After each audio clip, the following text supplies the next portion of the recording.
আগামী 2 জুন থেকে শুরু হতে যাচ্ছে টি-20 বিশ্বকাপের 2024-এর আসর। যুক্তরাষ্ট্র বনাম কানাডার মধ্যকার ম্যাচ দিয়ে পর্দা উঠতে যাচ্ছে ক্রিকেটের সংক্ষিপ্ত এই ফরম্যাটের। এদিকে টি-20 বিশ্বকাপকে সামনে রেখে নিজেদের প্রস্তুত করছে বাংলাদেশ ক্রিকেট দল। গ্রুপ পর্বে টাইগাররা তাদের প্রথম ম্যাচ খেলবে আগামী 4 জুন শ্রীলঙ্কার বিপক্ষের ম্যাচ দিয়ে টাইগাররা শুরু করবে টি-20 বিশ্বকাপের যাত্রা। এর আগে ভারতের বিপক্ষে প্রস্তুতি ম্যাচে মাঠে নামবে বাংলাদেশ।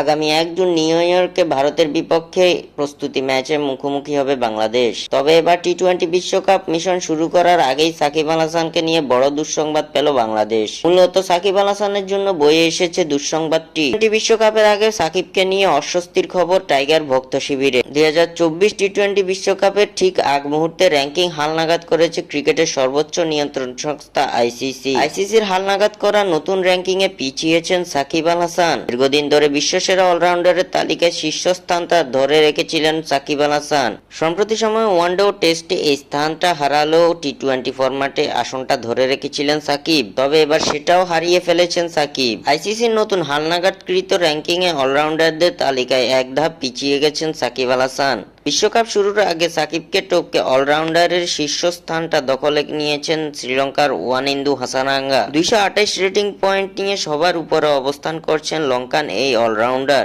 সাকিব আল হাসান আছেন দ্বিতীয় স্থানে, তার রেটিং পয়েন্ট 223।